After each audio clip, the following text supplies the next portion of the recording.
Hi guys, welcome back to my channel. I'm back with another sunscreen review, and as you know, previously I did a La Roche-Posay and Thalia's Shaka Fluid review, and you can check it out right here.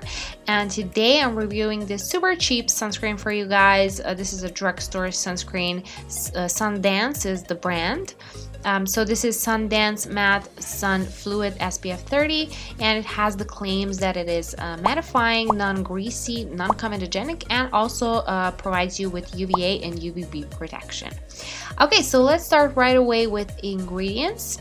In this one, we have only 4 UV filters. 3 are chemical UV filters, and then 1 is a physical UV filter. Now let's see. First one is OCTOCRYLENE. So this is a UVB filter. It's not a strong enough filter on its own, and it's usually used to stabilize other photo unstable UV filters like AVOBENZONE, because this one is quite photo stable, but it's not a strong filter on its own. Then we have Ethylhexyl Salicylate. This is another UVB filter. Again, not a strong filter in itself, but also it enhances the SPF of other UV filters, and it has a good safety profile. Then we have AVOBENZONE, the famous AVOBENZONE. This is a UVA filter, and it does provide you with a proper UVA protection. The only problem is that it's not photo stable and it degrades in the sunlight. And then we have the last but certainly not the least is the physical sunscreen. This is titanium dioxide in the nano form. This one protects you in the UVA and UVB range. If you don't know what is the difference between the physical and the chemical sunscreens absorb into the skin and then absorb the UV rays, while the physical sunscreens sit on top of your skin and they just reflect the sun rays. So anyways, titanium dioxide is a pretty awesome sunscreen, and it gives you a nice broad spectrum coverage, and it's highly stable. The only problem is that it's not cosmetically elegant, and it gives you those white unspreadable textures and leaves a whitish tint after applying it, and that's why companies are trying to solve this problem with nanoparticles, and this product has titanium dioxide in the nano form. And let me show you how it acts on the skin. Okay, so as you can see, first of all, I did apply a lot, but the formulation is very thick and white, as you can see. But as I was spreading it, and of course I had to spread it all over my arms as well, because this was way too much for just my hand. But after a while the white cast kind of disappears, so it's not bad, and I think that the nanoparticles did their job here. Okay, so this sunscreen should be non-comedogenic, and I took a look at the ingredients to see if there were some comedogenic ingredients, and I found 3 not so highly comedogenic ingredients. So in theory this shouldn't break you out, but we will see what happened really when I applied it on my face. Stay tuned for that. Okay, now let's see how it acts on the face. So as you can see, it is very white and very thick, and it gives you a little bit of a white cast right after applying it, but it disappears after a while, and it gives you a very dewy moisturized finish. I wouldn't call this matte or non-greasy, but it is what it is, and for me this is not a problem because I do have dry skin, and I also love how it looks underneath makeup for me. But if you are oily, maybe you won't love this, so keep that in mind. And of course I had to set it with a little bit of a face powder just so I don't look too crazy. And here I went ahead and I finished my makeup really quickly, and stay tuned because after this I will be giving you my final opinion regarding this sunscreen.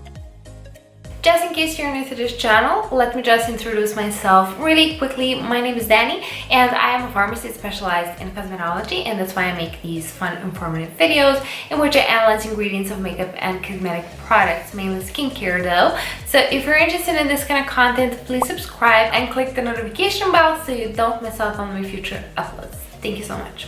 Okay, now let's talk about this SUNDANCE SPF 30 sunscreen. Is it good or not? Okay, so first of all, this is super cheap. This is like 250 euros or like $3 maximum. I think that's how much I paid for it, something like that. I remember being really surprised of how cheap it was. I really think you do get good value for your money. And here, let me explain how and why. Let's start with the ingredients. So you do get 4 UV filters here, out of which 3 are chemical UV filters and 1 is physical UV filters. And then we have, out of those 3 chemical UV filters, 2 are UVB filters and 1 is UVA. So those 2 UVB filters are not that strong, but the UVA filter, AVOBENZONE, has a really good UVA range, and it does provide you with protection. The only con is that it's not really photo stable. So as with every sunscreen, you will have to reapply this one, but that's, you know, that's the thing with every sunscreen. You do have to reapply it if you want that significant protection. The last but not the least UV filter is titanium dioxide in its nano form. This one is a really good UVB and UVA filter, and the problem with titanium dioxide is that it does leave you with a white cast, but this is in a nano form, so it's not as bad. Okay, so based on the ingredients, you do get a decent sun protection here. Okay, now let's talk about the claims. So 3 important claims here are that this is mattifying, non-greasy, and non-comedogenic. So let's start with mattifying and non-greasy. You saw the footage in which I was applying the sunscreen. It's not exactly matte. You know, it's not exactly matte, and the consistency is really thick. It's a thick formulation, and I cannot say it's matte. It's not matte. But being that I have dry skin, I don't really mind it. I quite like the finish on my skin actually, but because it is a misleading claim, I have to mention it here in the video. I just have to warn you that in reality it's not matte. Okay, so the last claim is that it's non-comedogenic. So it does not have many comedogenic ingredients. It has only 3 comedogenic ingredients, and they're not that comedogenic. In theory, it shouldn't give you breakouts, and for me, it really didn't give me breakouts, but I would get like just one huge pimple on my face. Just one, like right there, like right in the middle of the cheek, and it would be gigantic, huge, all over the place pimple that I don't usually have because I'm not acne prone. So it's definitely this product that gave me that pimple. So that's what happened for me. By the way, at that time I wasn't washing my face with Dove soap, but ever since I started washing my face with Dove soap, I have no problems with breakouts from sunscreens anymore, because Dove soap for me is really removing the sunscreen really well.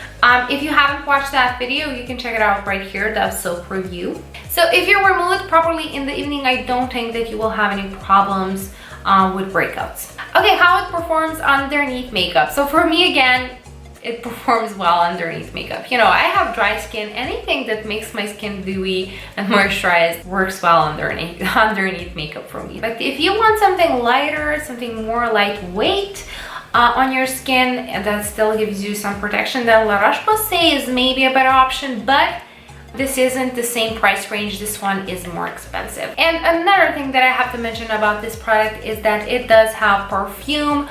I don't mind it, but if you are sensitive to perfume, be warned, it does have quite a bit of perfumes in it. As in every video, please take into consideration everything that I've said so far and figure out would this product work for you or not. And that will be it for today's video. Thank you so much for watching. If you enjoyed, please like, share, and subscribe, and I will see you in my next video. Bye!